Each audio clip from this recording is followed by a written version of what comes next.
Welcome to the Falmouth Chamber of Commerce. The Falmouth Chamber is dedicated to working on behalf of our members to make Falmouth a better place to live, work, and conduct business. We are committed to developing the economic, cultural, educational, and civic interests of our community and welcome the support from all organizations to achieve our combined goals. Whether you call Falmouth home, are a summer resident, or a visitor, we hope you take advantage of all that the Chamber has to offer.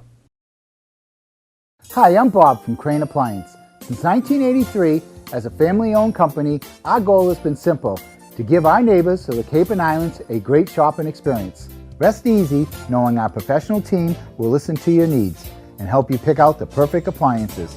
We'll take care of everything throughout the sale, delivery, and installation process. And we even have our own in-house service department. Crane Appliance, we call the Cape and Islands home. Carlson Printing for all your printing needs. 508-548-7303 or toll free at 1-800-696-7303. Our email address is carlsonprinting@aol.com. Carlson Printing for all your printing needs. Hosting services for fctv.org are provided by Meganet Communications. Meganet offers a wide array of internet services including Mega Backup Cloud Service, server colocation, T1, fiber, Metro Ethernet, as well as telephone services such as hosted PBX and digital voice. Their number one goal is to keep your communications network up and running and allow you to focus on growing your business. 877-634-2638 or Meganet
have Megan join us as soon as possible. We're going to start with the open session. Excuse me, Doug, sorry to interrupt. I was asked by the FCTV folks if you could give it a hard knock so make sure they know that you started. Good morning.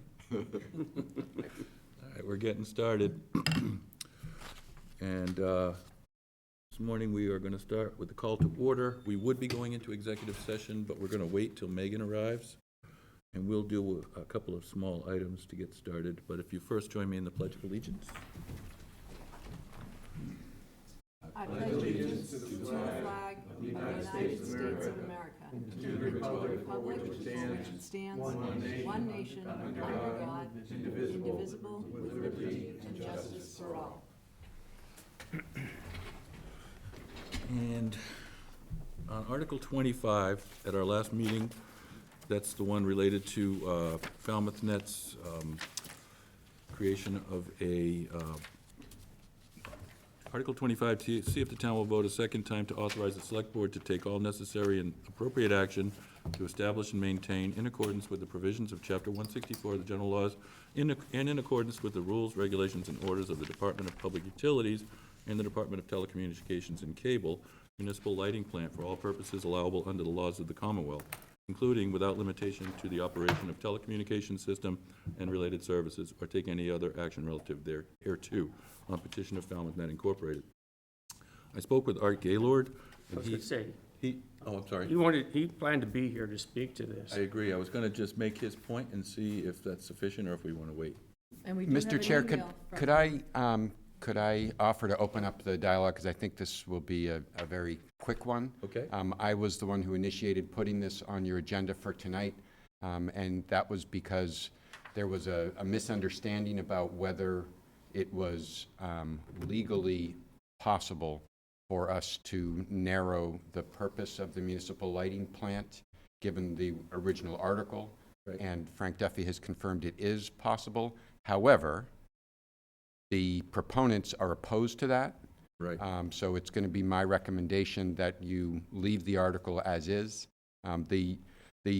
Just for the public, in terms of why it was even being considered, there was an individual who expressed a concern that, as written, the board could potentially set up an electric utility, and that's certainly not the intent of the board, and that's made clear in the explanation. But the concern that was raised by the Falmouth Net folks in terms of making any change is that they didn't want any deviation from the first article, because there could be some legal challenge raised in terms of a difference between the first article and the second.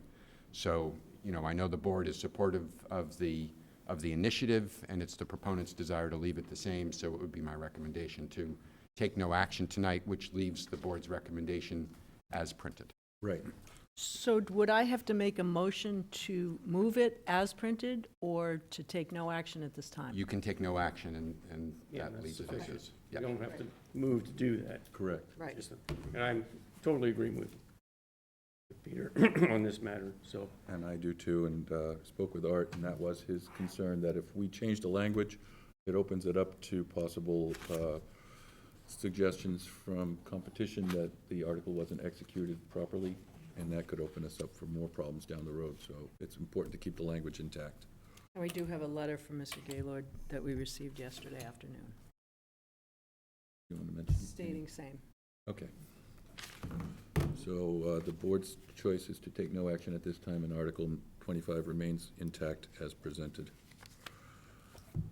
And do we want to, the discussion of board policy? So disposition of surplus materials and supplies and equipment policy. This is a draft. Did we make a recommendation on Article 25, or did we hold the recommendation? No, We've you- already made the you already recommendation. voted. You already voted it. I just want to make sure, 4-1. that, just clear. Thank you. Yes. Sorry. Mr. Chair, if I may, I think there's going to be people who want to hear us discuss the $10,000 item. Yes. Is it possible to skip down to all these other ones? Or should we? Okay, I think that's, I would agree with that. I agree with that then, I sure. agree. Let's just deal with some of the old policies that we have that are problematic in the estimation of the town manager. Yeah, Mr. Chairman, could I just update the board?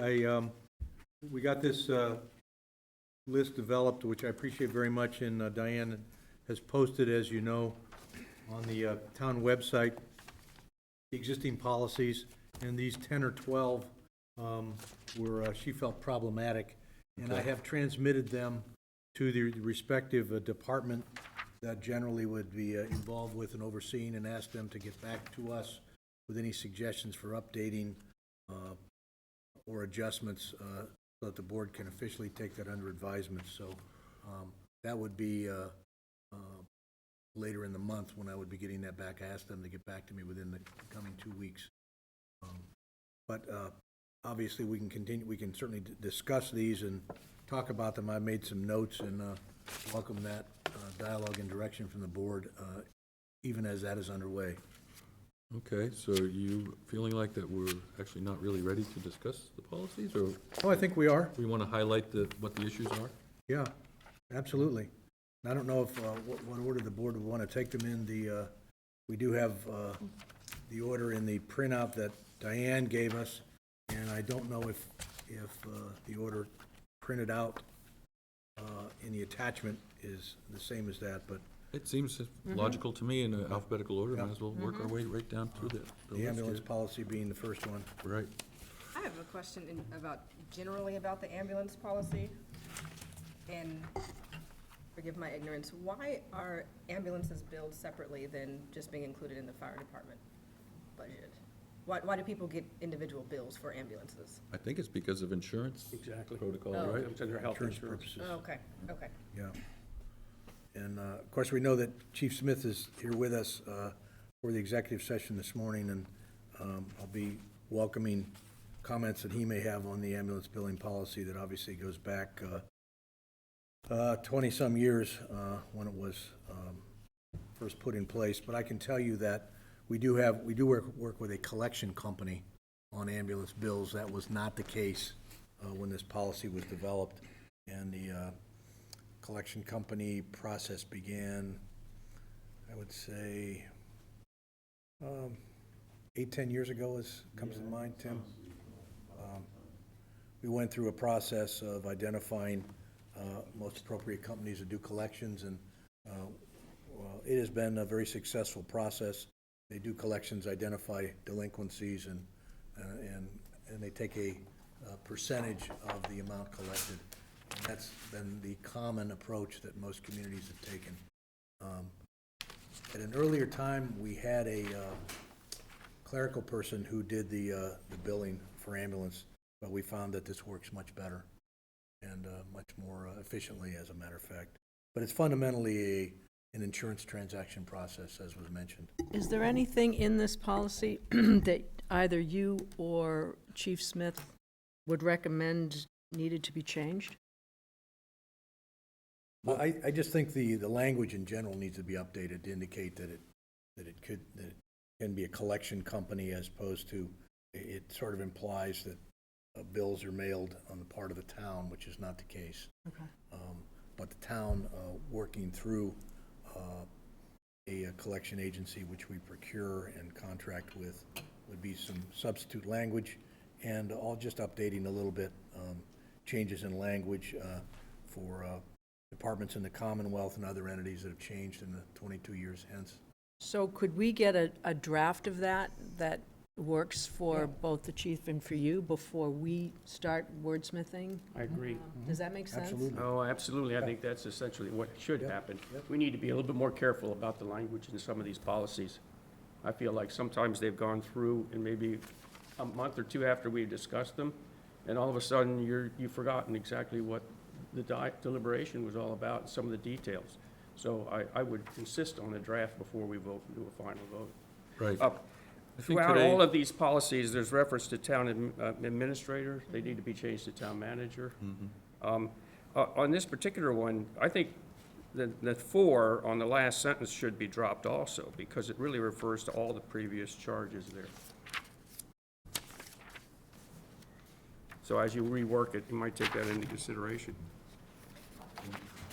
Might be a, I think just to interject, I know that, this came out at the end of the week, so I haven't had a chance to get the policy in the administrative assistant on that side of the building, which wasn't available. So there may be some updated language that references the current practice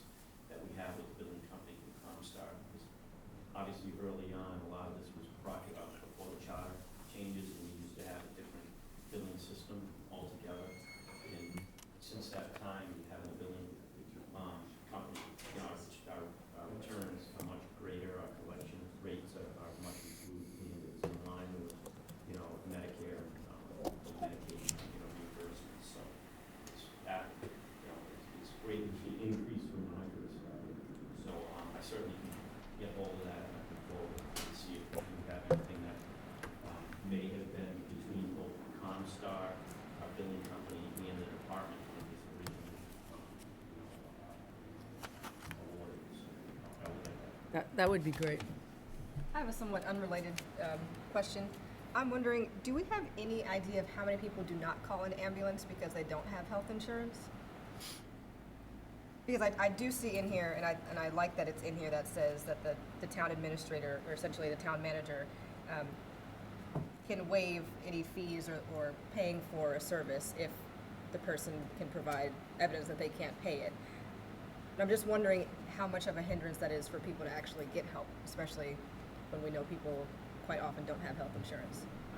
It's been raised before, but, you know, in my experience, when I was active on the ambulance, and somebody would, an elderly person or somebody that, had financial issues would say that, we would just, ensure that, and help them to understand that money wasn't the issue, it was getting the care for them. Because even on the hospital side, if you ended up paying a nickel a week and getting something, I think that they just work out a payment plan. In some instances, there is a waiver, and we do have hardship requests that we don't see on a frequent basis, but I do see them every month, and we work out with the insurance company as well, and they either can set up a payment plan or we can waive it all together. It's that much of a hardship, but I would say that for the most part, people call us regardless. Okay, Yeah. that's good to know. Thank you. That's important. Might say also, having driven for the Dollar Ride Transit, the CCRTA service that's provided, Mass Health covers most everybody in Massachusetts who is not in a position to be able to afford their own health insurance. And those services are available to people being treated for addiction as well. Oh, nice. So Massachusetts is very progressive in that sense in backing people up who are not as financially able to take care of their own health care needs. Okay, that's, But there's still a lot of people that aren't even on that. Right. Absolutely. There are people who are undocumented that, can't sign up for those kinds of things. But, I think, our chief is telling us that we try to kind of represent the interests, the same philosophy that the state does, in making sure that people get those basic services. And if you have discretion and the town manager has discretion, that, to me, is the important piece as to whether it gets paid or not. That's one comment. My second comment is it true that if you are seen at an urgent care center and an ambulance is called from the urgent care center, the person is not billed? Do you know if that's true or not? Pardon me, Tim, they're asking if you can Oh. speak into the mic, Oh, right. since we're having Sorry. an extended dialogue. Yeah, thanks, Tim. I don't know the exact answer of that. I know that that the co-pays are different if you go to the urgent care, and I don't know how that translates over to the to a ambulance transport. But regardless, we will transport, and I'm fairly certain that we extend billing to that individual if we provided services. For example, I could tell you the hospital is attached to the medical office building, which is the two separate entities, although physically connected. If we go to the to the medical office building from one of them, say the cardiologist's office, for somebody that's not feeling well, we'll transport them just from one door to the next. That's the billed for that. Wow. So. could you just, for the people at home who didn't hear your earlier comments, can you just repeat the question that I asked about how often do people not call for an ambulance because they don't have insurance? Can you Sure. repeat what you said? Sure. So regarding, the inability to pay and calling 911 and requesting, transport to the hospital, we do not, see Refuse. any instances where we see persons not calling because of the inability to pay, and we would encourage anybody that needs to be seen to call and not use that or have that concern, I would say. So please contact us if they need assistance. We can evaluate and transport regardless, and, you know, billing issues, something that can be worked out later, but, you know, we'd want to see, you know, the citizens, you know, cared for. Thank you. Yep. Could I make a suggestion that in our policy or somewhere else on our website, we have links to the Massachusetts page that you were referring to, and any other resources that people might need to look into so they don't have to dig around for them? Would some of that information be under the Human Services page in terms of? It would be the appropriate. Mass, think it joining would be. Mass Health would probably be there? Yes. Yep. But I don't know, were you asking to link it specifically to the fire department and ambulance billing? I think so, because I think if someone has used an ambulance or is thinking about it, knowing that that's where I would think first to go is to look on that page. And if there's just a link, even if it takes them to Human Services page where all the actual information is, then at least they don't have to dig around for it. Like if they don't see it Great idea. immediately, it doesn't dissuade them from calling. Yeah, we can certainly update that and place it in the appropriate section, but I agree, 1998 is behind us, so we can move ahead with what we do currently. Thank you. Thank you. I will say, not exactly related to this, but about 20-something years ago, I had a construction accident, and I was in between insurance, and I had a broken leg. It was $8,600 at the hospital was the bill. And the lady in the billing department, when I was going to work out a payment plan, said, well, if you're unemployed and self-insured, the hospital has an endowment to help pay costs for people. And she says, you can fill out this application. And I filled it out, and they determined that at my level of income, they were going to only hold me responsible for 10% of the cost, so $860. And unfortunately, I don't know that this is for sure, but I think that when they merged with the Hyannis Hospital and became that new entity, I think that endowment went away. So it would be great if we could somehow look into reestablishing that. I don't know what it would take or who would do it, but that's kind of a big loss for our community. I'll say. First I've heard that. Yeah. So this is going to come back to us. I think all these will come back. Yeah, all We'll these just will. touch That's base good. on them. I like that. Yep.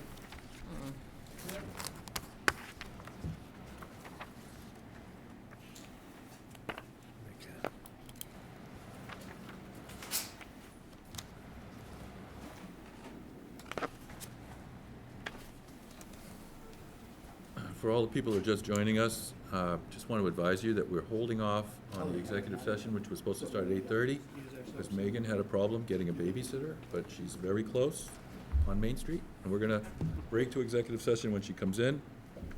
We'll try to be as quick as possible, and we'll return to open session.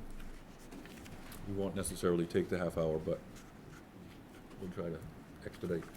She should be here within a couple minutes. I just Right. got a text. Yes.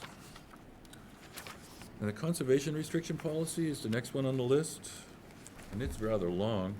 Is there any indication what that, Yeah, it's long. The preliminary indication is it's pretty comprehensive enough that it's pretty applicable, even ongoing. So we're gonna do a little bit of a follow-up legal review and administrative with Jen Lincoln and obviously with town council. Right. But we'll be bringing that back to you as well, following that. So it may be a little bit of fine tuning. I think there was a question on the exact date of when it, and when it was put in motion. That's what I was. Clean gonna that up mention. as well. We need dates. I have edits if you'd like them. I do as Just to well. take a look. We can just give them to Certainly. you to help you. Yeah, that'd be fine. why don't Thank you put you. your name on it so they'll know who to ask for clarification? Okay. The only actual question I had was on page 5 under prohibitions and permitted uses. I was curious about handicap access. There's just nothing referencing potential handicap access in some of these spaces. And then throughout it, I just highlighted minor edits and changed some of the language. There's a lot of, especially in the Harbor Master one, everything is referred to as he, and there's some he, she, and so I just circled those to be more inclusive, put they. Now, for making them accessible, I think that would only apply to maybe the parking area, because most of them are woodland trails, and it wouldn't be practical to expect them to be accessible, right? Probably not, but I just wrote handicap access with a question mark in one of the sections, maybe just in reviewing, something to think about. As an allowance, not a requirement. Sure. Okay. There's just no mention of it at all. Which we have done in some projects. I mean, you were Yes, part we of the have. project that Right. over by Atria. And we did make And an by the bog. accessible project behind Atria for the 300 committee. And also the bog restoration has the. True. You know, I mean, that was specific for, we really discussed that specifically for that reason. And we so. really should consider making some of the trails in BB Woods accessible with hard-packed surface and get rid of those big dangerous puddles that form into sheets of ice. You know, right where the corner is, where you turn into the punch bowl. I don't Where know it if you're becomes familiar all with it. just- Yeah, It's yeah. real dangerous. And I actually took a fall there once, hit my head, and I was not unconscious, but I thought to myself as I got up, it could have been bad. Out there by myself with my dog. You know, I just want to put a note of caution in, though. I mean, if you're hiking in a wooded area, you're never going to get rid of all the risk. No, but So you I can- think it's important, if we have to put up a disclaimer at the beginning, fine, but I think we can only make some of our parks just disabled accessible up to a certain point, and I think it's important to anybody, including myself, not to go into an area where I don't feel comfortable in navigating or moving around that particular facility. There is a limit, I think, and I'm in favor of handicap accessibility, but I think there is a limit as to how far we should be going, and I just don't want to push it too hard, because most of the accommodations I've seen recently are accommodating of accessibility whenever it's reasonable. Right. So I don't think this town has been ignoring it historically, yes, but not in the last 15 years. It's good to be one of the things that, the criteria, Yeah. because I think you can easily do a project or open a space, and if it's not on your radar, miss really good opportunities for some level. And the Betsy's, I'll just call it Betsy's project, but Betsy's project is a great example. Yep. If we hadn't thought about it in that way, I think we could have missed some great opportunities. It's a philosophy of how you approach. It is, and an acknowledgement. All right, I'm going to suggest that we take a break and go do our executive session down the hall. Sorry for keeping you sitting here for no reason, but we got bagels and coffee, if that's any help. I think we just have to vote to adjourn. Yeah, I'm going to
Select Board did vote to ratify the union, firefighters union contract.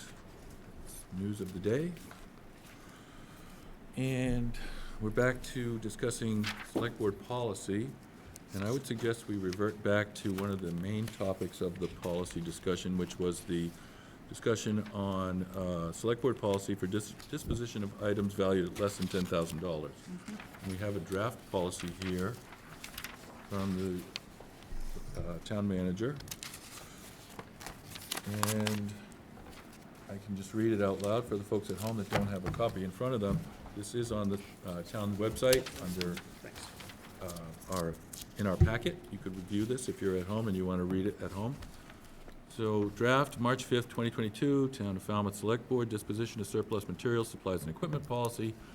From time to time, the Town of Falmouth finds it necessary to dispose of materials, supplies, and equipment, property, that are no longer needed or useful. The following procedure outlines the process to be followed in the disposition of surplus property with an estimated value of under $10,000.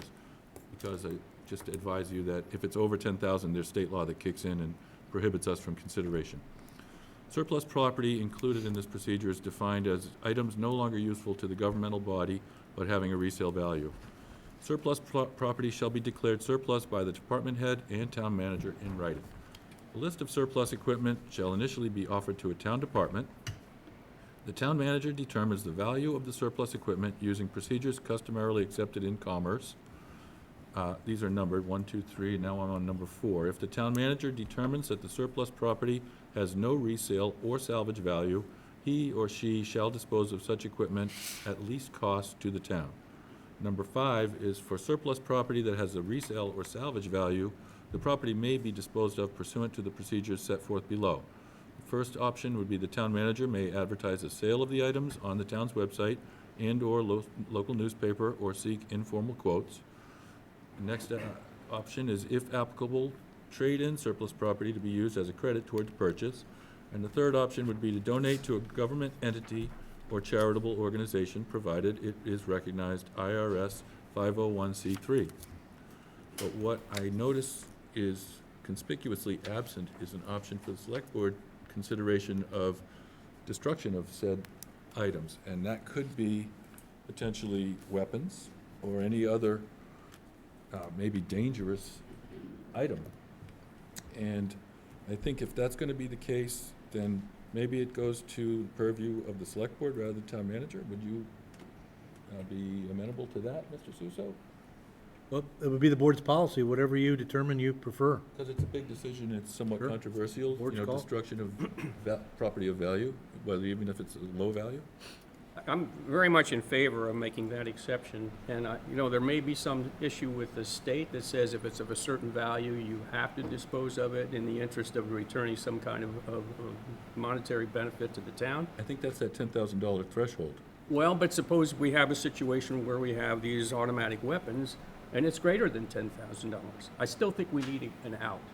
And I would say that we should just simply retain those kind of weapons in inventory if we can't find a way that is permitted by the state for us to sell it to a controlled organization. I'm very much against putting weapons out that are either going to be used by terrorists, both domestic and foreign, or by organized crime syndicates.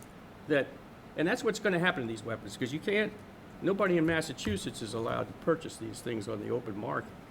But they're going to be sold down through Central America, South America, or to organizations within the United States. And we know we have organizations like that, vigilante-type organizations. They're going to pick up military-grade weapons, not for hunting. These things you would never hunt with an instrument like this because you would destroy the product that you're actually hunting. So, my feeling is we need an out here, and if we have to just simply retain those weapons until the state moves to make an exception, to allow us to destroy them or something like that. But we're not talking about, in this particular case of the automatic weapons that the police department wants to retire, we're not talking about a lot of money. And I would just as soon not. I would just as soon keep it in inventory and not put it out in the market. I just don't think it's morally responsible to do that, given the economics that we see going on in these weapons trades. Okay. question, obviously this is supposed to pertain to anything other than 10,000, but we know where this came about. So in the instance that we as the board or whatever entity decides that we want to hold on to weapons or anything that's less than $10,000, but it has been budgeted and voted on by the finance committee with in mind that there would be some return on investment of these original weapons. So if we know that they're worth 9,000, we assume that they're worth 9,000, and the finance committee votes a budget for new weapons with the idea that 9,000 is going to be returned, then what happens? Do they have to go back and revote and go back to town meeting for that budget? What would happen in that instance? I'm not sure what you mean, actually. Which means if they budget, say the 80,000 for the new weapons, Yeah. takes into account that we're gonna trade the old ones in for, No, say the real it's price is not. 89. No, the chief testified that the money to purchase the weapons is intact because he over budgeted, maybe just for this reason, but we always over budget to make sure that our purchase is going to work. And the chief did advise us that regardless of the disposition of the old weapons, the money that he has already is sufficient to do his purchase. Okay, I misunderstood when I was listening to a finance committee meeting. Well, I didn't listen to that meeting, so I might not be informed. And they might not be informed either. Mr. Chair, if you like, I can respond generically, not specifically speaking to this weapons issue, but in terms of the process and policy question. If the scenario that Ms. Scott-Price just described, so the board takes an action about disposal of surplus property and it throws off the budget to acquire some new equipment, then the town manager and the department head just would have to adjust accordingly. And in some cases, depending on what the purchase is, it might mean purchasing fewer weapons. In other situations, if it's one big ticket item, it would mean, either surplus funds would have to be found elsewhere or it would have to go to another town meeting to fund it. Mm-hmm. But just to be clear, we're talking about things for a value of less than 10,000. So the reality of that is probably not, if we're going to buy a new piece of equipment and the old piece of equipment, we're not probably budgeting in, trading it. We use everything pretty much till the end of the line when we're talking about big ticket items, right? And we're not generally trading things in when they still have a good chunk of usefulness left in them. It's not really how we've done things for the most part. And anyways, a specific purchase isn't really going to be affected by this is just a policy. So what I'm hearing from Mr. Pat, I just wanted to my original two quick points. That I agree about having language about disposal, and we need to have some language built around that. And I also would like to just see maybe a preference. So under number 5, where it says donate to a government entity or charitable organization, I would just like some language that says with preference given to local, to such local organizations. Okay. First, I just think, we have a lot of 501c3s in town that maybe they would like, not in this situation that we're talking about, but, if we're getting rid of something, maybe it's useful, just give them a first look. We don't want to give these to the Boy Scouts. No, but if we're getting rid of, I don't know, a piece of machinery or something like that, This is general. Yeah. See if that's something that, So I'm saying on number 6, I'm going to propose that we consider for items less than 10,000 of which items that may pose a danger or risk to the public, that the select board shall have discretion to either permanent store or destroy such items, Second. Is there a vote? All those in favor of that? I mean, that language doesn't have to be exact, but that's the intent of the language? Right. Was that clear enough? So it's for value less than 10,000, the ability to destroy the equipment. Or permanently store. Or permanently store. As And then- determined by the board. And then number 7, to Mr. Patterson's point, would be that for items greater than 10,000, the select board shall consider permanent safe storage until such time as another alternative may be presented.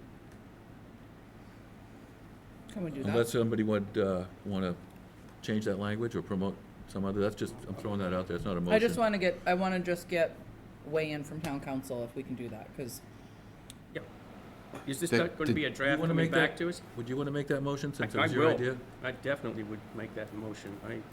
I think we have to really be thinking about the consequence of selling military-grade weapons out onto the market, no matter whether it's within Massachusetts or across the world.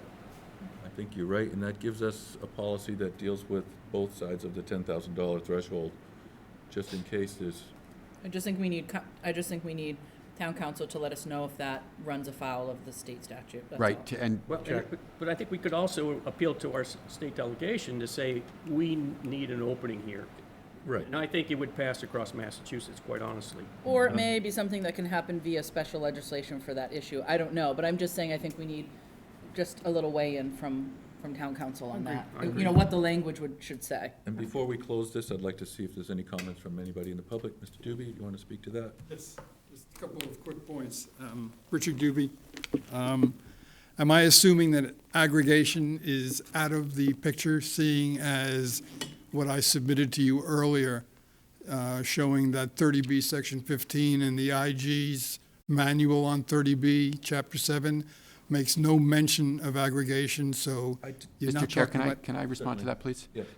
So I've been to a lot of training, not just, I've read the statute, I read your letter, and I've discussed this with other purchasing officials, and it is actually very clear that we are not allowed to treat the sale of multiple in-kind items as separate purchases. It's called bid splitting, and it's very clearly not permissible.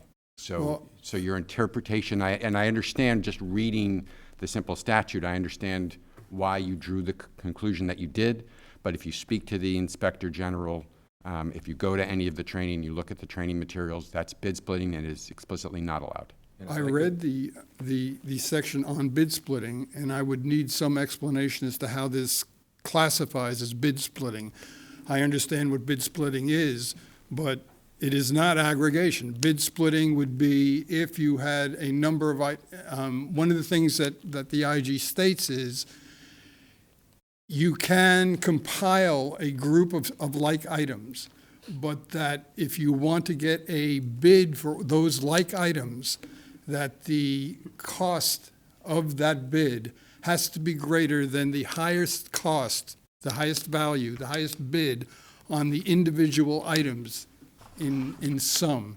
So if you have 10 items grouped that are like, and somebody wanted to purchase all 10 items, the bid for those 10 items has to be higher than the individual bids of all those 10 items added together. That's what it states in the IG's manual. If I could just respond before you go on. Yes. So I don't think that really needs to be included in this policy. I think this just gives the select board an opportunity to take action on a particular item. I think each case by case will determine the value, and we can argue the merits of any particular discussion as we go forth. But I don't think we can really relate to state law in our policy. This just gives us a vehicle to address the issue. And then, each time we deal with whatever particular issue it is, we can discuss the aggregate value. And if it comes to a point where we need a legal opinion, we can get that. And secondarily, it would not just be rifles. Although we're talking about semi-automatic rifles in this case, there are a good number of semi-automatic pistols in the Falmouth Police Department. Should they come up? This is for everything. This It is says a weapons. disposition This is policy property. for all property, period. Gotcha. Not even just weapons, all town property. And my last point being that when you're dealing with firearms, one of the things that you must avoid is there are commercial entities who will come, take the firearms for destruction, not charge the town anything, and what they simply do is they dismember these firearms into working parts, trigger mechanisms, firing mechanisms, barrels. They then resell those to be reconstructed into other firearms and destroy stocks and things like that. So the only way to do it is basically when we did the gun buyback and you folks gave us your permission to go ahead and sanction that, we went and had them destroyed, watched them being destroyed, and we made sure all barrels, firing mechanisms were destroyed. It was done free of charge, no charge at all. So you can't just turn this over to a commercial enterprise and say they're going to be destroyed, because the chances are they're just going to be made into other working firearms. Good point. Interesting. Thank you. Okay, so we have a draft language. We're not going to vote it today. No, but We're I going to think see we it can- at another meeting, and we'll decide if it. That's great. What we discussed. Thank you. Thank you. Thank you for that. The next one on the list that's been identified for discussion is, we did the conservation restriction policy, now we're on to inclement weather policy. Yeah, that one is very dated. I will tell you, we are working on that. In my tenure here as town manager, we've never needed to utilize that policy.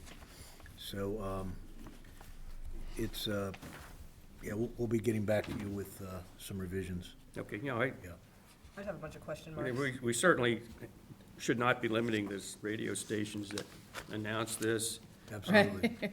We really should, where it says AFSCME up there as an acronym, we ought to really define that again. Those are the two edits I have, but I trust that you'll come back and clean all that up. Right. All right. Memorial bench policy?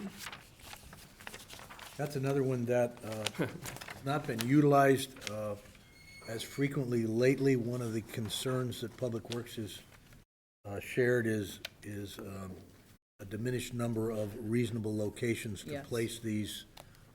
So it has been generally discouraged as far from the standpoint of a large-scale use. And I think, you know, those, when you traverse the town, you see a number of these in many locations, Shining Sea Bikeway, adjacent to some parks, some in the downtown area, et cetera, and the challenge has been that the long-term maintenance becomes an issue as well when individuals who originally sponsor them, they come to the end of their useful life, and it becomes a significant challenge for Public Works to keep up with it. So, if I may, Doug, maybe one of the sort of, corrections or updates needed is really language about that piece, right? So things come to the end of their, so you only have the memorial bench for the useful life of that. I know some of them are granite, they're gonna last a long time, but when they do something different, and it's wooden or whatever, that Parks and Recreation, I mean, I get it, it's sensitive, but it's not gonna be the town's responsibility to continuously buy and repair and replace. We have a hard time keeping up with everything we need to do. So maybe some kind of language around that piece of it. It's either, the individual donors' responsibility to coordinate with DPW to make those repairs, or that it can be removed if it poses a public safety. Well, we do have some that have been vandalized. And, those PVC benches they seem like they're indestructible, but they're not. And the granite benches are great, but I just fear to see if one was ever vandalized, because that would really be a loss of a lot of value. Yeah. And I know that our policy now is that all memorial benches be of that same composite nature. Yes. I don't know if that's exactly mentioned in here. I guess it is. It is, as a manufacturer even. I don't really like that, actually. I think the granite ones are much nicer, and maybe we should have a couple of options for people instead of just that one standard, but is there feedback on the board from that? No, I couldn't agree with more. Go ahead, Angie. I have quite a few minor edits, so I'm just gonna pass my packet down. Oh, yeah, thanks. You want to tell us what they are? Changing some language from, at one point it says our benches, it should say the towns, which clarified who our is. Some more inclusive language, changing his or her to their. A couple other small things. Thank Okay. you. Yeah, maybe, sorry, go ahead, Tim. Yeah, no, I would say that, I think the benches are a nice touch, quite honestly. Showing recognition for people for whatever reasons, and that should remain the discretion, I think, of the select board. So I don't want to get rid of it entirely, even though we understand it could be considered to be a maintenance issue. But I think if we do, as Megan is suggesting, that there's a life cycle associated with these things, and that they can just simply be removed because they require unusual maintenance, or they're not safe.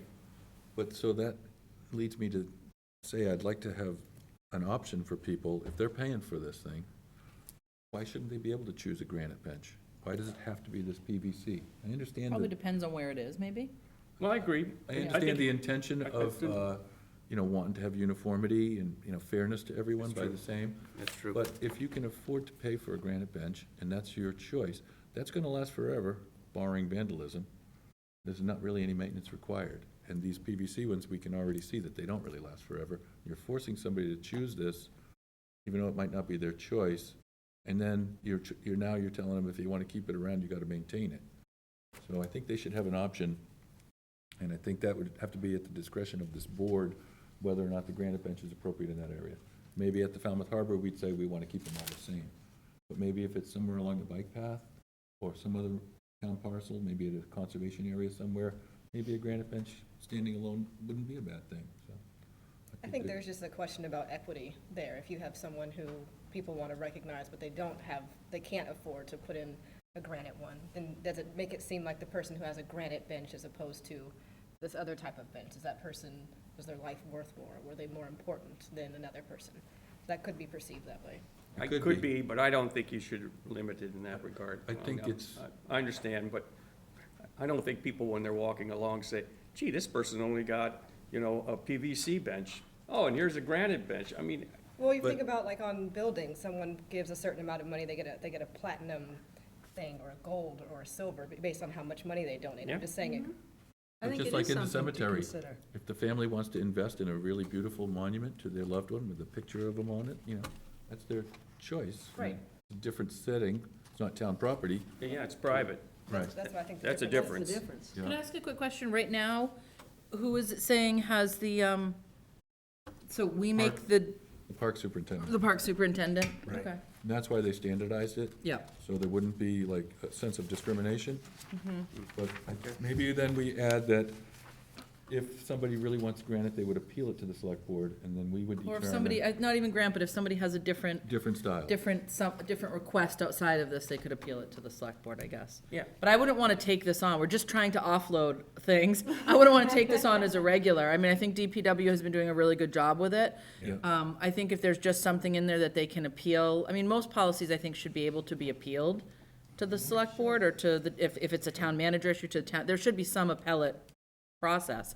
But I think they've been doing I think it's been working pretty well. Yeah, I'm not saying it's not working well, but I've noticed that they don't last forever. Mr. Chair? Yes. Could I somewhat echo what Megan was saying? We've spent some time talking about, how do we free up the board's time to focus on big policy issues? And I think you've identified a policy question about whether you want to allow granite as an option. And I think it makes good sense for the board to decide whether that's going to be an option, but I guess I would ask that you think about not having it be a board decision, because I don't know that you want to bog down the board on deciding what kind of bench is going to go in every location. So just to, consider delegating that to the superintendent. Can I also mention, it seems to me this could get out of hand. If we make these benches inexpensive enough, everybody's going to want to honor their loved one. And how do we draw a line? And say, well, who should actually get that kind of recognition on town property? Well, there's a limit. The park superintendent has identified a certain number of spaces on the harbor. Okay. And in other areas, there's a certain number, and once they're filled, we're gonna have to look to other places. Or they're just filled. There's a lot of walking trails where it would be nice to have a bench, But how many? And that's my point. You got a park, are you going to have that trail line with benches? No, there's gonna be a limit, just like at the harbor. Okay. And the park superintendent will I'm fine with determine that. But I bet you we have a lot room for a lot more still, but at some point we'll be full. Yeah. I don't think it's a broken policy. I think we could just update it a bit, and maybe there's language that allows folks, that they can offer a different material if they'd like to, that they have the ability, if they don't want to do the We'll update PVC, just to update it, and, but I think it's been going well. Mooring regulations. Yeah, that one is, the harbor master's gonna give me some significant feedback on Okay, those. yeah. And just a note, they might want to consider the incorporation of those new moorings that have the, they don't Less use the damaging. chain and tackle. Yes. Yep, They're they'll starting definitely include They're starting to that. figure out the science of those, and they're much better for the I can pass down seagrass. my edits, just to give you an idea. I highlighted everywhere where it says administrator instead of town manager, couple grammatical things. It says multiple times on different days, something not to exceed 7 days within 30 days. I want to be clear if those are calendar days or business days. Some inclusive language, again, instead of brothers, sisters, just sibling, There's a lot of he's, because it's assumed that the harbor master is always gonna be a he. Some clarification, in several places it says, each applicant may blah, blah, blah, for each list you want to be on, so I think the language should be. Right, applicant wishes to be on. Should just be applicant everywhere, so I highlighted those. A couple times there's some acronyms used that are not clear what they are until later on in the document, so I highlighted some of those. One page, there's, for example, how to number the moorings. It says 3-inch high letters. Some places it uses the double lines for inches. Some places it just says inches. I think some of this, it could be very useful to have a picture of what things are supposed to look like, so I just wrote that down. That kind of stuff. Great. Good. Oh, very helpful, thank you. Yeah, excellent. Municipal vehicle policy and procedure. That's another one that's gotten dated. It involves public safety, public works, to a lesser extent building, and that is in the process of being updated, and it's considerably needed. Now, you even have, It lists vehicles that is no longer in our inventory. and specific names. Yes, yes. There's the taxable equivalent is probably very outdated. Yes, true. It's almost 20 years old. There's one section on page 6. It says vehicles removed shall be the subject of a trade or bid for disposition. I just had a question about, as this relates to other dispositions, which one takes priority, I think should be clear. Where is that? Page 6, right in the middle, registering and insuring a vehicle, Okay, 2.26. I'll pass my notes down. yep. Yeah. I had a question on page 7. The energy efficient fleet. I think we should really take a good look at that in terms of potential electric cars, that type of thing. Goals for implementation. Yep, Yeah. that's something we We need to routinely really do, look at that. so we need to get the language Okay. consistent with our practice. Yeah, it's not in here. And there is, as part of the Green Communities Act, that the board actually did adopt a policy on. So that needs to go in electric here. And hybrid It vehicles. needs to be included, though. Yep, good. Town treasurer, is that now finance manager? Is that the name now? Treasure collector. Treasurer collector, it's a Right. hybrid position.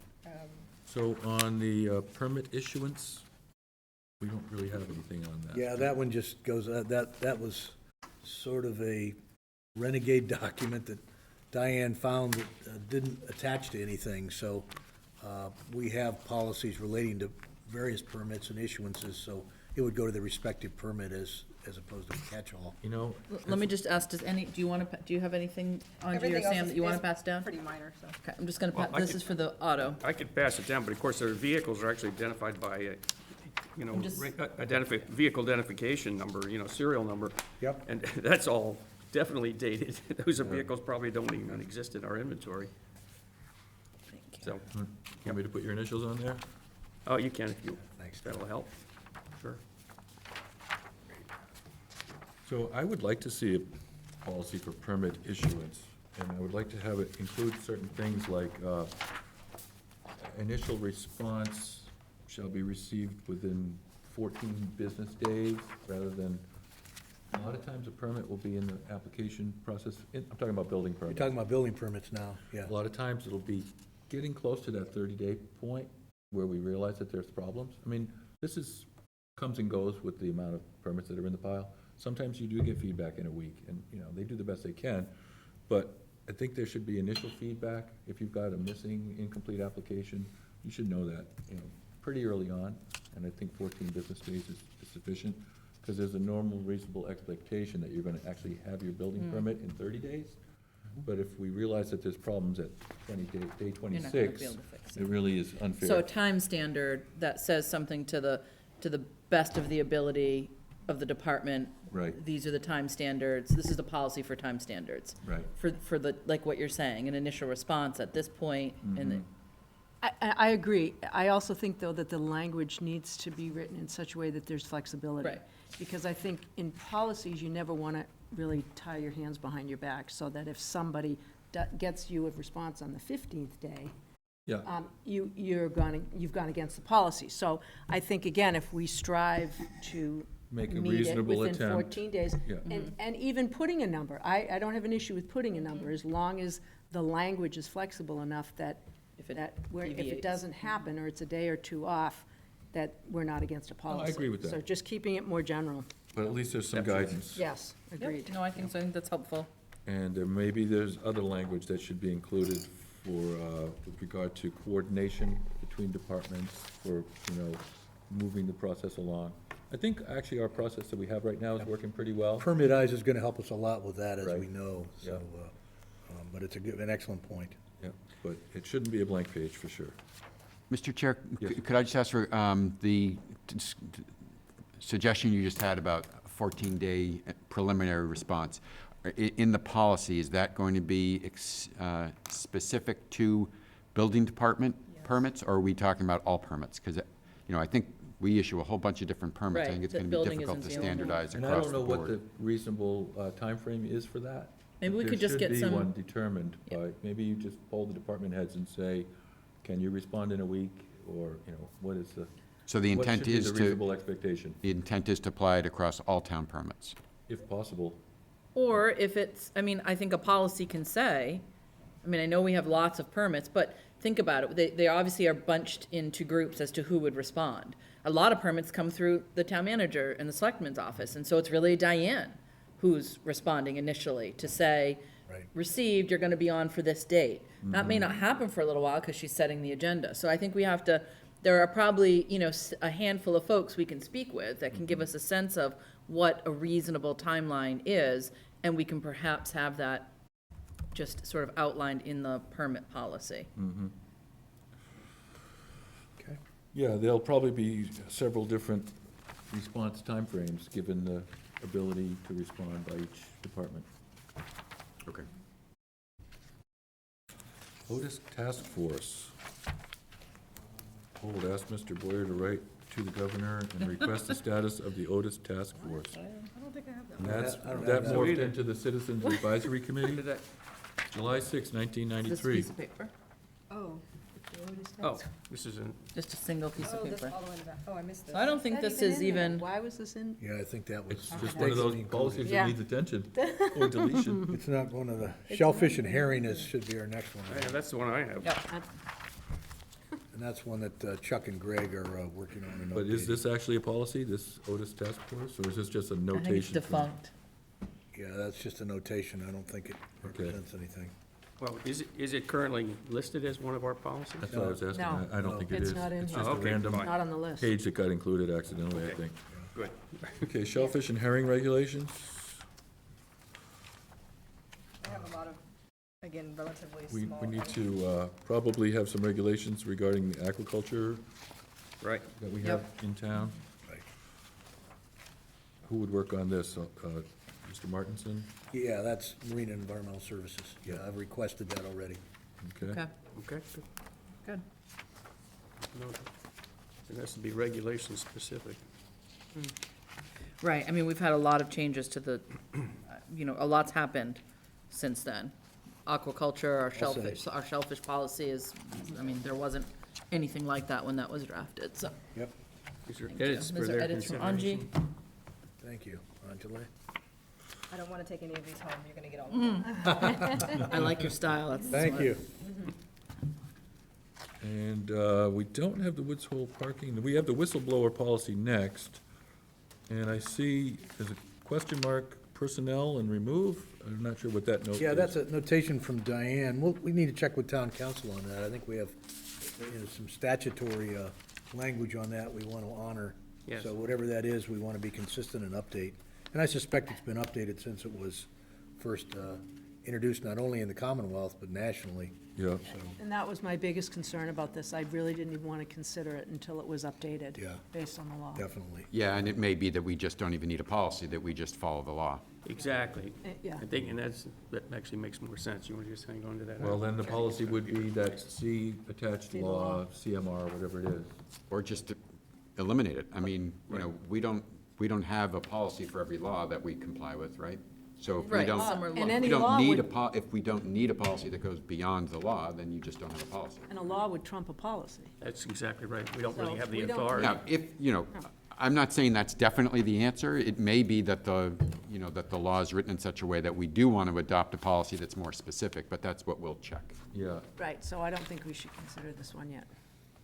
Thank you. Nope, it's not ready for. Well, there's So should nothing we- for us to do, but I'm just saying, Exactly. I'm not really in favor of just eliminating it, because I think it's something that a town employee should know that there is such a policy, and so at least just by noting If town council that look at it's that, you're right. in the town's website that there is, there is such a thing, so that people know that it exists, and then if you even just refer to whatever state law it is, if that's what it is. It could also be in a handbook and on the website, but I think the handbook, when you hire somebody, that's when you go over that type of law. Right. Whether it's a law or we adopt a policy, whatever it is, but that's an important piece when you onboard. Right, and that is, we do have an extensive onboarding process now with employees where we go through myriad laws and policies that apply to employees, so that would, Okay. And that would be a good way to address it. potentially that they sign off that they've received them Yep. and understand. Yes, Yep. exactly. Okay, rules and regulations for Falmouth. I'm sorry, can I ask Yes. a related question? The employee handbook, is that something available on the town website? Or that doesn't make sense. It would only be available if somebody's hired, correct? Yeah, it's available through personnel, our HR department, Is it possible for us to get a copy of that? certainly. I would love to see Get that. that Yeah, out. I will say, I don't know that, as I said, we have an onboarding process that has a comprehensive packet of Yeah. laws and policies. I don't know that the handbook is updated and comprehensive, but we can certainly get you a copy of Yep, what we. it's a bit dated. Even a copy of what you do have the in a packet. handbook and the packet that you use in onboarding, because it's all computerized. Yep. Rules and regulations for Falmouth resident parking permit program. I don't remember ever hearing of this before. Yeah, that's, particularly in the Woods Hole area, there are areas that can be parked, limited capacity, and residents can apply for a permit through the police department. I do have police looking to update that. It talks about a $10 fee. As I recall, it's $30 Yep. now annually. You do get a sticker, and it also gives you some parking privileges at the depot parking lot, I believe, overnight, for instance. And similar things like that. But it is pretty limited as it relates to in hours and location. It also probably should incorporate the agreement we've had in the last couple of years for that additional workspace parking. Oh, in Woods Hole? Yes, I With mean, the, working through the employers there. yes, I mean, that is well, maybe it doesn't, because That has that's a a little separate. different permit process. but, Okay. Working with Steamship Authority as opposed to This is strictly issued by through. the police Okay. department. You talking about the one that the Woods Hole Business Association uses? Yes. Oh, well, I'm Yeah, on- the shared space in the Steamship Authority Okay, parking lot. well, I'm part of that association. I can tell you we don't use all of those spaces. Yeah, No. that's But they're underused. Too far to walk. Employees It's for employees, yeah. as well. There's very few times that all those spaces are used. Well, but in the summertime, it may Right. be required. Even in the summer, they're not all used? Sometimes they're not all used. Yeah, we've heard that, we've So heard the that number's before. about Yeah. right. Okay, good, I was just making a comment. Yeah. good, Yep, good yep. to know. So I guess maybe you're right, that wouldn't be included in here, because that's a separate. Right. Okay. I had an interesting question on the fourth page, the last page, second to last page. Article 2, dinner passes. That definitely confused me on first read. Is there something else that we can call that? Because at first read, I definitely thought that meant if I was having dinner at a restaurant, that I could get a pass. Obviously, I read through it and saw that that's not what it refers to, but it might be confusing. We don't even do that. At the That- best of my that's- knowledge, we're not involved in that anymore. Yeah, that okay. doesn't even exist anymore, and I can tell you, I don't remember that existing, to be honest, in 1990 95? anything when I was working there, because That's I've never surprising. seen a dinner pass in a window for a very, very long time. Okay. So I think we probably need to get rid of that. It sounds wonderful. Yeah, I never heard of that. Oh, it sounds great. Well, it's good that we're revisiting these policies, so we at least know what we have or had. Yeah. I think the reality is all the spots by that time are taken. Are gone. Right. And we don't have the meters after that time anyway, so what, you wouldn't need, Right. I don't know, it doesn't really make sense that it's useful for anything, but. That's the list of problematic policies. Mr. Chairman, we also have water and sewer regulations. But Okay. those are in the process of updating through water and wastewater respectively. And I Okay. think what was in your packet did not include the wastewater either. No. So No. that's a work in progress. All right. And so, other policies that we might want to consider, was, I had brought up that we might consider a policy for the embarkation fee, but we're going to postpone that until we get a resolution to the current status of the situation that we have at hand. And then another policy might be for fire department staffing. And we may not be completely ready to discuss that here today, and it should be properly advertised. But I think that we will need to revisit that, and that may be, I don't know if it'll be at our next select board meeting, but it probably should be, if we can, Or, I was just gonna say, I think it should be maybe another Saturday session down the road a little bit, or I think it's just gonna be. sooner than that, it's just gonna be a because we're chunk coming of up to town time. meeting, and we're building a new fire station. So I think we need to address it post-haste. You mean so that it's announced before town meeting? Correct. Or part of it, at least. Should be ratified and voted prior to town meeting, because I want to make sure that if we're going to build a new fire station, that we're ready to staff it fully. How many more meetings do we have, regular meetings between now and? Town meeting's April 4th. So you have two more in March. Okay. And you'll meet as per protocol for about a half hour before town meeting convenes on Monday, April 4th as well. So two regular meetings and one shortened meeting. I agree with Doug. I think we should try to work that out as a policy before town meeting meets and decides about that fire station. I agree. And then we have, of course, a referendum that follows. So, I handed out a couple of sheets of paper today for consideration by the board. If you could take that into advisement and give some thought to what your position would be prior to that, and the staff also, if you could please consider those documents and see if they can be incorporated into a policy. Can we pick the date that we think we're gonna discuss that on of our two meetings? Just so we have. The agenda is a discretion of the chair and the. I know, but town he's manager. sitting Well, here that's and he what can tell us. That's what we're talking about. He can use his discretion at the moment to tell us when he thinks it might be, just Okay, so that we fine. can, if it's gonna Thanks. be at our very next one, or if it's gonna be, a couple out, I think It would be helpful if we had a little bit of time to work with the fire chief, which would maybe your second meeting in March. How about Okay. the 14th, are you saying? 14th, well, the 14th is a week from Monday, so I would just ask for that second meeting to make Which sure is- we have some time to, Is that the 28th? that'd be 28th. I'll be just returning from traveling over the weekend, so You'll be at your if we can best. keep that agenda a little short so we have time to adequately discuss that. Okay, So March 28th. March 28th. tentatively, okay? Yep. I had a suggestion for potential policy, but it has to do with our actual meetings and agendas. So would a policy on the strategy of a board meeting be an appropriate policy to have, or just something that I would discuss with the chair? Say that Can you again, say it please? more, what you mean? So for example, I think our meetings go way too long. Oh, yeah. And so I wanted to talk about a potential policy where we have an end time for a meeting, and then whatever doesn't get done at that meeting becomes the first items on the next agenda. So putting things in order of time. That could make the next meeting even longer. No, but I think, no, with all seriousness, I think what Anji is saying is really important. And it's not about the people on this board, although we feel it personally.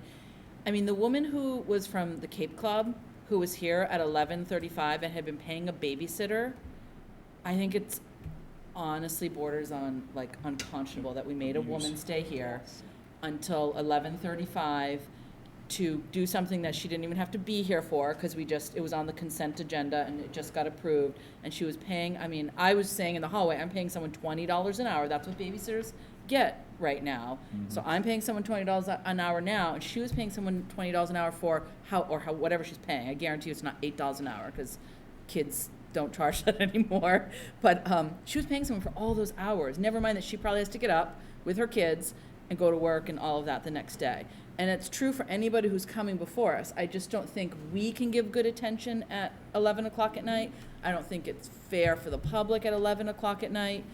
It's just, and I get it, we have so many items, and and you want to give people full breath to talk about what they want to talk about, but I really do think we have to have a hard cutoff, and either we know that's the hard cutoff, so we have to cut people, we have to limit stuff leading up to it, or if we're getting closer to our cutoff and we have a couple of bigger things that can be continued to our next meeting, they need to be continued. I just think, I don't know how we can regularly go until, honestly, I think 10 o'clock is a reasonable cutoff for the public who wants to participate and be here on a Monday night, which is a work and a school night for folks. And then we tend to our own business after 10 and make 11 the hard cutoff, maybe? I mean, I think our business is always a public's business. That's the problem. Do you know what I mean? Like, whatever we do is someone's always gonna wanna watch it, or, although they can watch it later, or participate in it. Sometimes people wanna make comments on things that we may even think aren't. I mean, the Cape Club is a good example, right? We were thinking it was the consent agenda, and here's this woman thinking she needed to be here. Right. So, I don't know, those are That's just a my good thoughts. point. Clarify, pardon me, Megan, if I may, just to for fairness to Diane, she notifies consent agenda folks routinely that they need not attend. But obviously, it's discretionary. Yeah. And I recognize that this woman went that extra mile and was in attendance, and it was very I'm just using that as an awkward and example. unfortunate. Even the other things that were really Point's important that still we well did made. need attendance on for people who were still here at Absolutely. 11.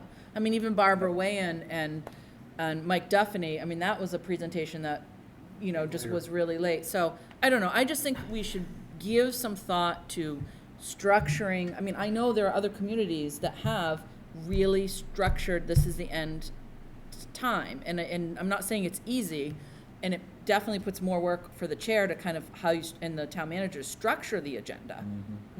Right? But I think the presentations too, when we put that you have a limited amount of time for a presentation, I think we need to stick to it. I agree. Because True. it just, and I understand the propensity to let people go on. What they have to say is important. They've prepared, and I get all that. But I think what it does is it drags it out. And I think when someone's doing a presentation after 10 o'clock at night, they are not getting the attention from us that they deserve. So, A, we need to do it. We need to think about when we schedule them. And B, if we say 10 minutes, we mean 10 minutes. You might need a chair that's more strict. Exactly. Yell. And who is objective about it, so nobody feels like you're being unfair to Just, them. if you always do the 10-minute or whatever it is, then. No, but I think Angie's right. We have to think about it. And it is to an extent, it's really hard. I mean, I get it. It's really hard. And people could talk on one subject. We could have talked about the poor house for 3 hours because it's fascinating, it's interesting, it's an important asset. But, we just have to have some way that the meetings don't go until that late at night. So maybe something we can think about. So my, Sorry. You're bailing anyway, so. I want good things for you guys. It doesn't mean I don't want good things for you guys. But it goes back to Angie's original question around a policy or a protocol. And I think we do need to look at that and develop something. I think it would be really helpful for this board if we had something to go back to say, this is what we agreed on. And for a chair to say. I mean, it gives something for a chair to say, this meeting, I'm sorry, this is important, but this meeting has to end at 10 o'clock and we have 10 more things, so I have to move on. That's a good And point. given that thought, can we rethink we just agreed to talk about a policy for firefighter staffing on the 28th, but I really would think we should take a first shot at it on the 14th, expecting not to be successful, and hash it out a little bit, and then come back with revisions, and be ready to finalize it on the 28th? Because if we come to the 28th and we feel like it's not something that we can figure out, we talk about it for an hour and a half, push the meeting to midnight, and be unsuccessful prior to town meeting, I mean, it seems like, I think we could have the initial discussion on the 14th, couldn't we? Whatever the board would like, sure. Sure. I think we should. But maybe we could take a stab at a policy. Maybe Peter or Julian, could you look and see if there are other communities that have any policies about how they're timing? I mean, I know it's pretty flexible because it's really at the discretion of the the chair and the board itself as to how long it's going for, but But you're talking about the timing of presenters? No, just a little research on if other towns have a policy for if they have any staffing. policies about. Staffing for firefighters. No, no, Wait, no. yeah, which, Oh, I'm I'm sorry, I thought we were We're- talking about firefighters. We're getting I'm the sorry, two. I'm jumping back to. I I thought thought you, so too. I thought you were jumping talking back. about firefighters. Yeah. I No, didn't think no, so. we don't need, I think, I mean, if there's other communities, but I think we can craft our own for our community. I was saying, I'm jumping back to Angie's question. Oh, on the policy for. Format of meetings. Okay. Well, and that's why I did the research on the different agendas for different communities, and that's where the consent agenda came up, and that's where moving things around. So I think that's a really good idea, but I also think we can't just start a policy on the firefighters on the 14th. We need some bones, and like taking what you did, and maybe something that comes to us from the fire chief and from the town manager. We need a place to jump from, because I'm afraid that if we just start writing it and developing it on the 14th, it's going to take more time because it's that important. You see what I'm saying? So I would like something written so that we can then, we have something in front of us that we can correct, change, add to, All I'm take saying away is I from. think if we wait till the 28th to start talking No, about it. I'm saying the 14th, We but need- we need even to- on the 14th, I want something. We do need to have something to Okay, consider. that's all I'm saying. I'm just saying it might not be a finished product. No, it won't on be. the end of the meeting on the 14th. It won't So be. at least we'll be ready to. Right, but if, we have to have something. Right. That's all, okay. And is there anybody in the public that would like to comment on any policies, or that there may be a need for a policy? I see you're here to hear about policies. Yeah, Robert Dugan from the zoning board. So when you were talking about the meeting lengths, and we have the same issues that you do, because there's presentations that show up at meetings and want to discuss, and some of them, are very passionate about the issues. If there could be some kind of a disclosure or something on the town website that maybe with the agenda center, that if they are planning on speaking at a hearing, this is your time limit, but be aware in advance. Please submit written comment so that if they're up there and they are speaking, and of course they can't get to their final points, at least they know that, okay, I've been told in advance, and here's the rest of my information, I'm turning it in. That's a really So good that you're point. so you're considering it. For the record. For the record, and it. That's a great idea. Many people, the public, they haven't been in meetings before. They've never spoken before. They don't realize that. And they don't go over. So I think there needs to be some kind of an outreach. Speaker policy. Speaker policy, just like if you had a group that had a presentation or a PowerPoint. We take whatever they give us. You automatically, take what they give us if they don't get to that. And that may at least help with some things at the meetings. Good idea. That really will prevent the need to go too long. Yeah, and If just a somebody's quick- overdoing it, we say, well, we have your comments in writing. Yeah, and they just feel better about it. I And mean, if they it's- know it's- what they're, if their comments are also going to be limited to 2 minutes even, right? And then they continue to be able to submit their written, they don't have to submit in advance, but please feel free. No, to but at bring least they them. know. How At they least will they know in advance, and really that good. way, if somebody hasn't seen that, and you have a situation in the meeting where you do need to cut some off, and someone's very upset about it, you can just explain that, well, this is our policy.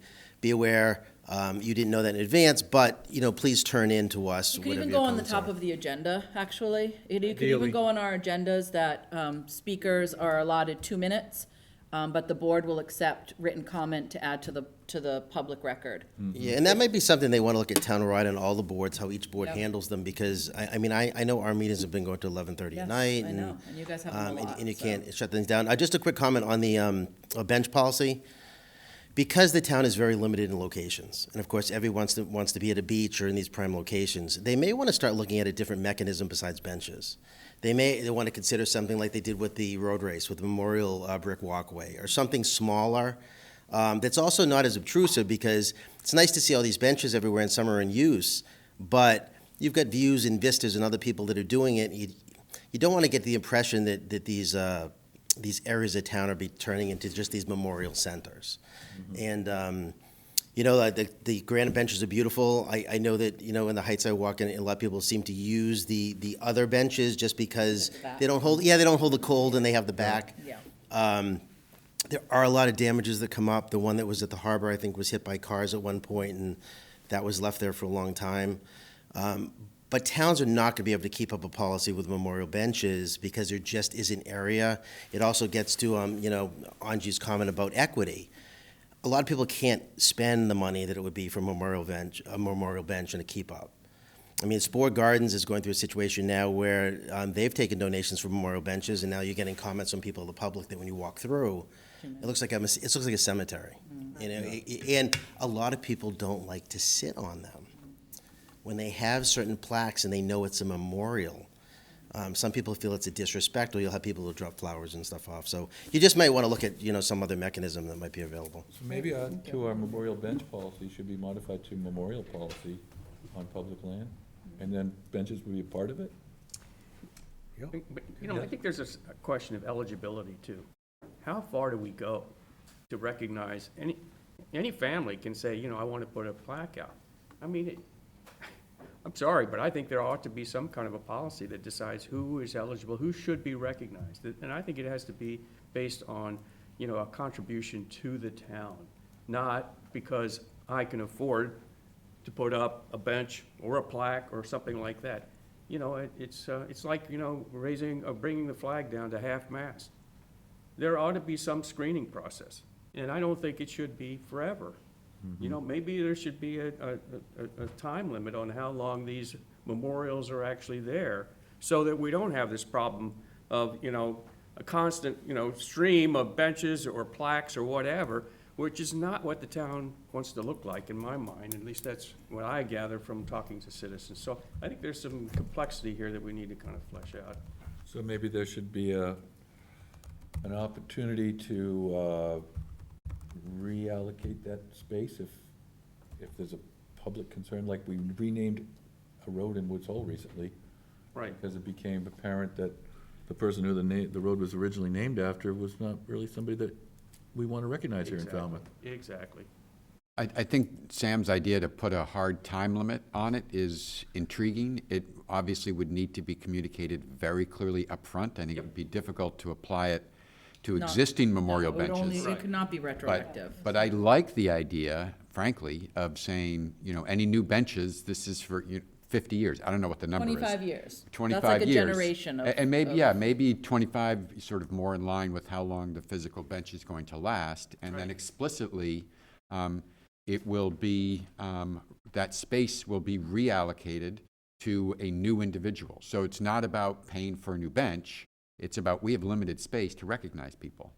But I also think, I mean, I don't think we have a long list. I don't know, maybe DPW can tell us. Are there a long list of people waiting?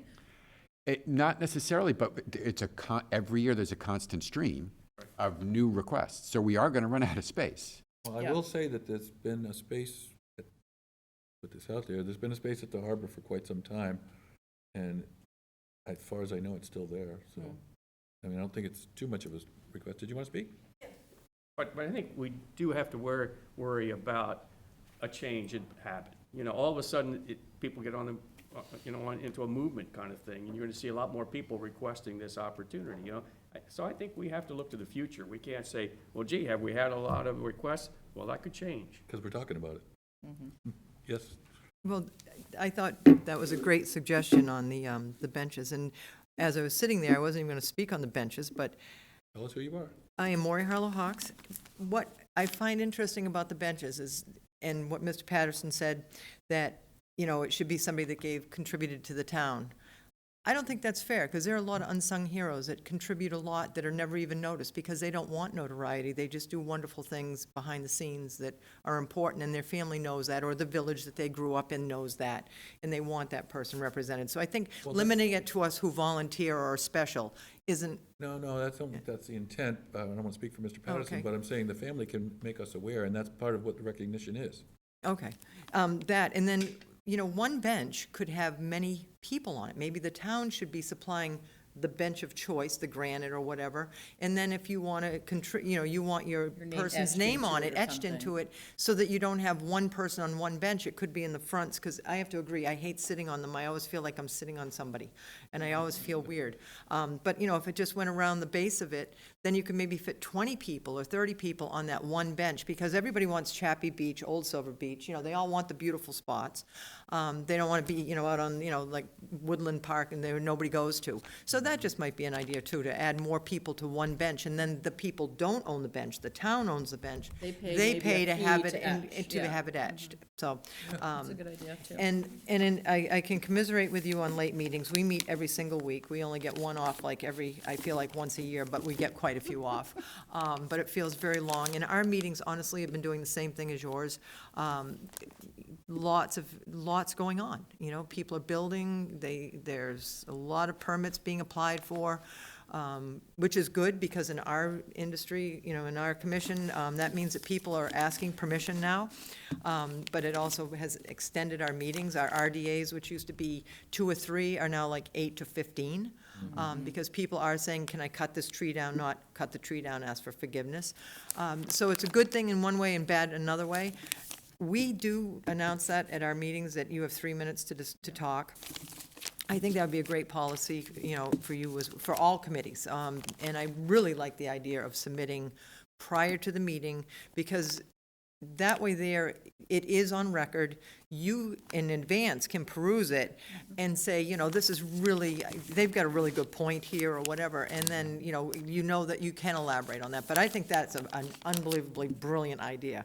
Right. That everything should be presented, not everything, but I mean, if you really truly want it to be heard, Yes. you can hand something out and say, you know, it's 11 o'clock, you guys don't need to hear this, but I want you to know you have it. Yeah. So. Even better to email it Yeah, ahead to the board. email ahead or no, and some people, I mean, a lot of people don't do email. I hate to say it, I mean, we still have old people But around. they and- do and- write us, but we Right, and they frequently write, will yeah. get a letter. Yeah, and it's in your so- mailbox, yeah. which I think is a Yeah. great policy now, to make that almost, you know, maybe part of the requirement, but yeah. Sure. But, and, Thank you. And you might say that asking people to write it down will make their presentations a lot more efficient. More succinct. They've Yes. thought about it ahead of time. And they won't- I mean, I know it works for me. it works for me. And You they have won't to. feel the need to make every single point. Yeah. They'll just highlight the important stuff. And the other thing too, I mean, I've sat here many times where I was gonna say something and somebody else said it, and I just cross it off. You don't need to Yeah. hear it twice or 3 times or 8 times, you know, you just get rid of it. So, anyway, but thank you. Thank you. Thank you, Maureen. Thank you. Yes, sir.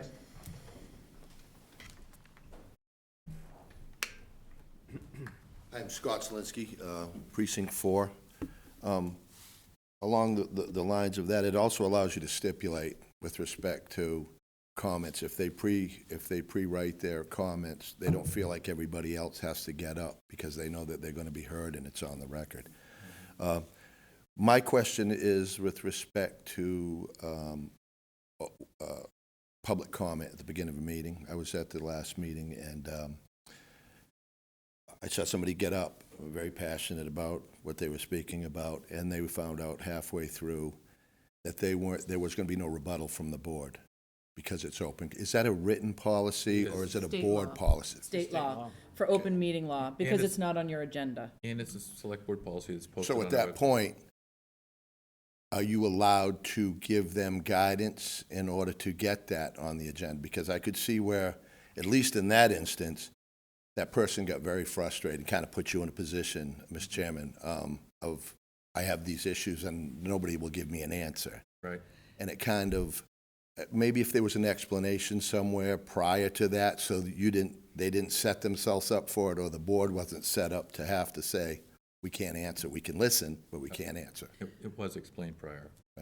I just think, I think it really is helpful at every meeting, and we have it in that little book somewhere, but we have the public comment blurb, and I think it's really helpful to say it always at the start, which is, you have 2 minutes, you know, to make your presentation. We cannot respond to you because of open meeting law, and that is open meeting law. It's not even it's not at our discretion. It's a state law.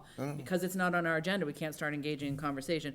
And then I think what you're saying, if I understand correctly, is to say at the end, if it's an issue that you want the board to consider and discuss, you know, you would reach out to the town manager's office to perhaps have it on a future agenda. And I think your board, the ZBA, does do that. I think your chair reads a blurb every single time. To get it out there. I think it's a good idea. This board, if that, something like that does happen, that at the end of the public comment, you then reiterate, be aware, as we stated previously, we aren't allowed to respond. You know, when we first came up with that policy a couple years ago, we did read it at the start of every meeting. Maybe we should go back to that. I think it's a good, because I think we take for granted, we assume everybody knows it. Right. Who knows it? Why would you even know that unless you're And coming people to that go meetings all to the time? numerous meetings know that, and they Yeah. know the policy and all that. But other But in people that don't. instance, People that have certain convenient individual did memories. know that, and it looked a little bit like they were being disrespected because nobody would answer them. Right. Because they didn't know the policy. Right. And it kind of put you on the spot, because they didn't know, and they were reacting towards I the think fact that it's a we good can't talk thing. about it. I think it's a good thing to read, and maybe we just quickly state, at the beginning of the meetings, the two things that we've just talked about. We reiterate the public comment piece right before public comment, and then we reiterate everyone coming up to speak on the subject matter is gonna have 3 minutes, and then we'll take whatever written comments you have either now or even post-meeting if you haven't prepared them to make them part of the public Right. record. And that way, people don't feel panicked if they haven't brought their written, if they haven't brought it in advance, they feel like they can supplement it, but just to be really clear with those timelines. I will say that often people do advise that they'd like to make public comment, and I do advise them to look at the policy, and I tell them what it is, and I have done that in this particular case. And then also, I think saying it out loud at the beginning of the meeting is important too. Yeah. So It we'll go lets back to everybody else know Yep. Yeah. that you're aware of it as well, I think. Right. Thank you. Great, thanks, guys, those are really helpful things. Yes, sir.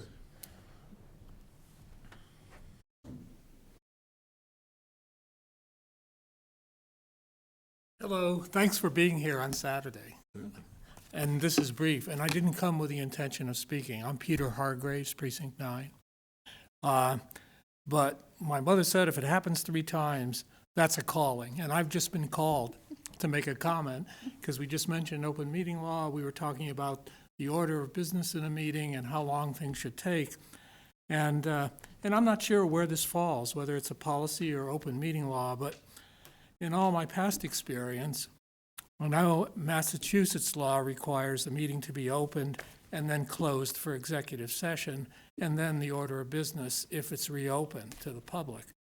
So personally, my interest was to hear item number 1, and I assume it's already been done, and that it was done between 8:30 and 8:30, and I got here at 8:45.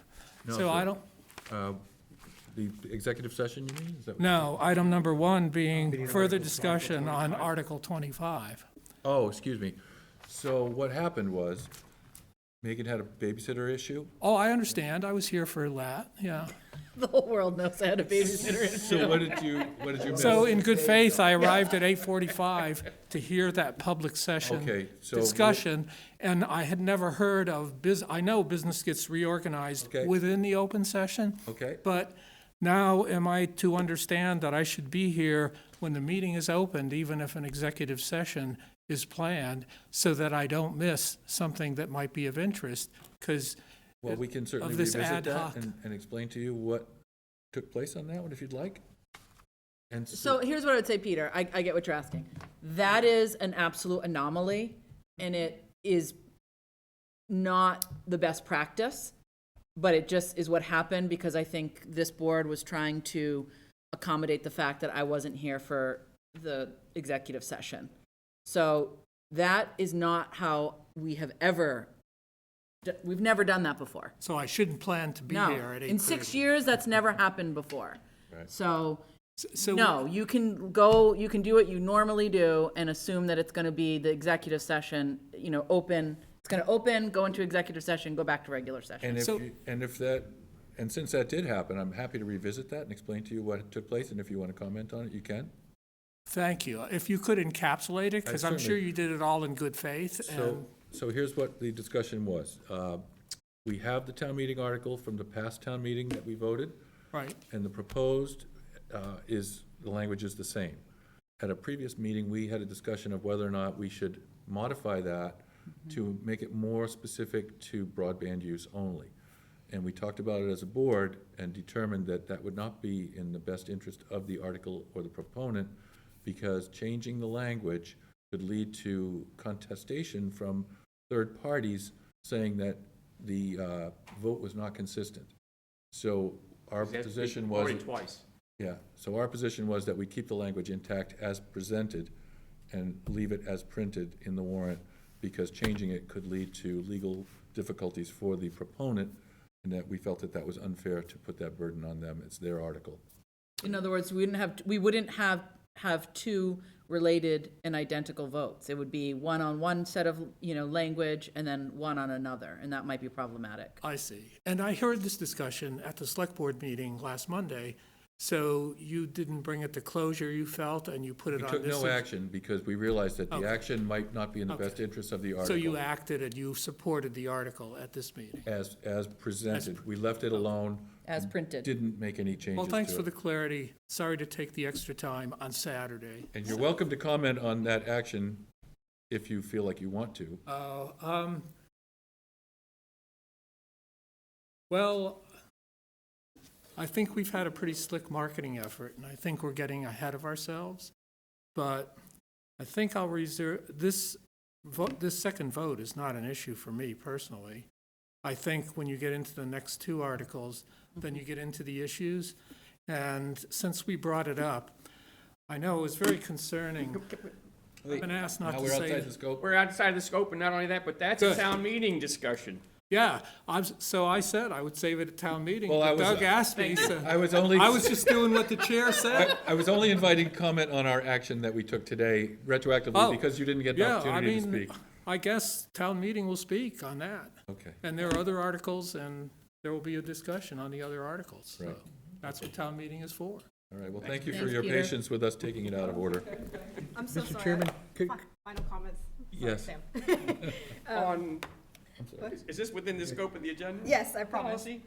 It is. So I was under the impression that when we received these, that we were gonna be reviewing these and then voting on these. So I guess I don't understand why we sat and talked about these if they still have to go back to the department chairs before, and then they have to come back to us again to be voted on. I'd like some clarity on that. I agree with you. Yeah, and I had requested that we get a draft revisions, so we could look at the revisions and not have to come back for another round. And I think that's a much more efficient way of doing things in the future. Right. That there really should be suggestions from those department chairmen, from the town staff, and what have you. And so when we look at it, we're saying, we suggest these changes. It'll just put us in the right frame of mind, and we'll get things done much more efficiently. I agree. Okay, thank you. Yeah, very good, no problem. Mr. Chairman, could I just clarify, I want to make certain that it wasn't a misunderstanding. I know the board is fine with it, but on that Article 25 item, the board declined to act today and left in place the action that you took this past Monday, which was to approve, to recommend as written. So there was no definitive action or change made today. That was there was no action to make any changes to Today. that previously submitted as As presented. voted. Recommended. Yep, as recommended. I would move we adjourn unless there's anything, oh, sorry. Yeah. Have one other item. Mr. Chairman and members of the board, wanted to suggest that we have a special open and then executive session with the board on one lingering item that's a town meeting piece of business that involves the article on a easement with Eversource. We have staff information to bring to the board. It's not quite finalized, but we anticipate that it will be. So the suggestion would be for the board consideration of a meeting on later in the day on Wednesday, March 9th, but potentially 5 p.m. It could be a virtual session if that's the pleasure of the board. It would fundamentally be, we'd need to open in regular open session, go to executive session, and then return to just to conclude. So I think it's a 10 or 15 minute gathering if the board would be so willing. This would allow us to get your recommendation into the town meeting layout and handbook, which is certainly preferred. Is everyone available for Wednesday at 5 p.m.? I think so. If it's virtual. But I know I'm gonna be traveling back on Wednesday, so, so I wouldn't be able to attend, but that's all right, I mean, I'm just 1 out of 5, so. So, but I would definitely ask that it be virtual. I think it's Certainly. gonna be really hard if it's just gonna be hard. No problem with that. Yep, Yeah, that can do that. okay. Is that time, At 5 o'clock virtually? Can you I do don't- that? Think you can swing that, maybe? Yeah. Okay. Okay, we will proceed accordingly and get Great. that posted on Monday thank you. for a 5 p.m. virtual meeting on Wednesday, March 9th. Thank you. Thank you. Thank you to the board. Better change that from 5 a.m. 5 a.m. is not happening. better. I move adjournment. Second.